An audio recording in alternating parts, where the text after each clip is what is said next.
اعوذ باللہ من الشیطان الرجیم، بسم اللہ الرحمن الرحیم۔ سورہ نمبر 7 آیت نمبر 170۔ والذین یمسکون بالکتاب واقاموا الصلاۃ انا لا نضیع اجر المصلحین۔ اور جو لوگ کتاب کے پابند ہیں اور نماز کی پابندی کرتے ہیں، ہم ایسے لوگوں کا جو اپنی اصلاح کریں ثواب ضائع نہیں کریں گے۔ ہمارا نماز کا اوورآل ٹاپک ہے اور اس میں ہم نے بڑی ڈیٹیل سے نماز کے اوقات کے بارے میں جو بھی قرآن پاک میں کچھ انفارمیشن ہے یا کچھ آیات جو نماز کے ٹائمز یا اوقات کے بارے ریلیٹڈ تھیں، وہ میں نے آپ کے ساتھ ڈیٹیل سے شیئر کر دی ہیں۔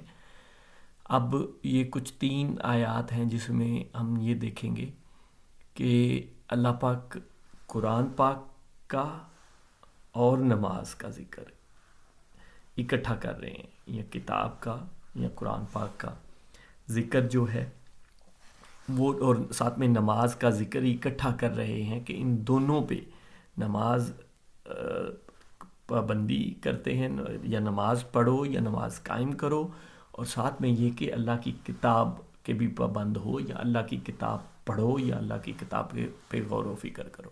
تو یہ ہم 3 ایک آیات میں آپ کے ساتھ شیئر کرتا ہوں۔ یہ ایک ایک کر کے علیحدہ علیحدہ ویڈیو میں کروں گا۔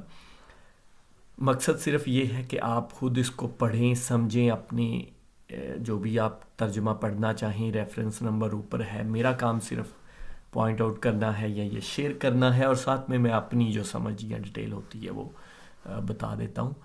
تو اس آیت کو اگر ہم دیکھیں، اور جو لوگ کتاب کے پابند ہیں، پابند یا پکڑے ہوئے، اگر آپ اوپر لفظ بائی لفظ جو ترجمہ ہے وہ بھی پڑھیں، والذین، اور جو لوگ یمسکون، جو پکڑ کے رکھتے ہیں یا پکڑے ہوئے ہیں یا پابند ہیں۔ تو یہ پابند، کتاب کے پابند کیا ہو سکتے ہیں؟ اصل میں ہمارا دین جو ہے وہ کتاب ہی ہے، اور اس کے بعد اوبویسلی سنت، نبی پاک صلی اللہ علیہ وسلم کی سنت ہے۔ تو قرآن پاک کے پابند ہونا، اپنے دین پہ قائم ہونا، قرآن پاک کو پڑھنا، سمجھنا۔ پابند کب ہوں گے ہم، یا انسان کوئی بھی مسلمان ہے یا کوئی بھی اللہ کے دین پہ عمل کرنے والا بندہ ہے، تو وہ قرآن پاک کا پابند کب ہوگا؟ جب وہ اس کو پڑھے گا اور سمجھے گا۔ سمجھنے کے بغیر، فار ایگزامپل ہم اگر عربی میں اس کو پڑھتے رہتے ہیں تو کیا ہم اس کے پابند ہو سکتے ہیں؟ کبھی بھی نہیں ہو سکتے۔ یا اللہ پاک اس میں کیا کہہ رہے ہیں، یا ہمیں یہ پابندی کا حکم دے رہے ہیں، کیا ہمیں یہ سمجھ آئے گی؟ یا ہم نے صرف اور ایک بات یاد رکھیں کہ جو ہم تلاوت سنتے ہیں، ساتھ میں ترجمہ سنتے ہیں، اس میں غور و فکر نہیں ہوتا۔ اس میں ہاں کچھ ورڈز آپ کے یا کچھ چیزیں یا کوئی بات کسی کی طرف دھیان چلا گیا تو وہ آ گئی ذہن میں، بس دیٹس اٹ۔ اور وہ یہ نہیں کہ وہ ٹھیک نہیں ہے، وہ اچھی بات ہے۔ میں بھی بہت زیادہ سنتا ہوں یا سنا ہے، میں بہت زیادہ میں اسی طرح ہی سنتا تھا، لیکن وہ تب سنتا تھا جب میں خود اس کو پڑھ کے اس پہ وہ کیا تھا، تو پھر اس کی یاد دہانی کے لیے، اس کو بار بار اس کو ریوائز کرنے کے لیے پھر آپ سنتے رہیں، بے شک جتنا مرضی سنیں، لیکن پہلے ایک دفعہ اچھے سے خود اس کو پڑھیں، غور و فکر کریں، کیا اللہ کا یہاں اللہ ہمیں کیا حکم دے رہے ہیں، ان چیزوں کو اگر سمجھ جائیں گے تو پھر چاہے جیسے مرضی سنتے رہیں۔ تو پابند تبھی ہو سکتے ہیں جب پڑھیں گے، سمجھیں گے کیا حکم ہے۔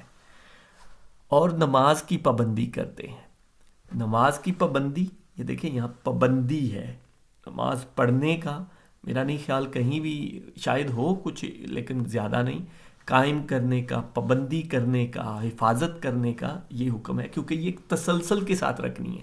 یہ نہیں ہے کہ پڑھ لی ہے تو بس ختم ہوگی بات، ایک دفعہ 2-4 دفعہ پڑھ لی بس ٹھیک ہے ختم ہوگی، کبھی پڑھی کبھی نہیں پڑھی، نہیں، پابندی کے ساتھ۔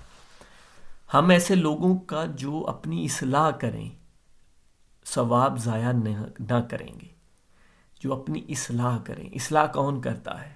جو پہلے غلطی پہ ہوتا ہے۔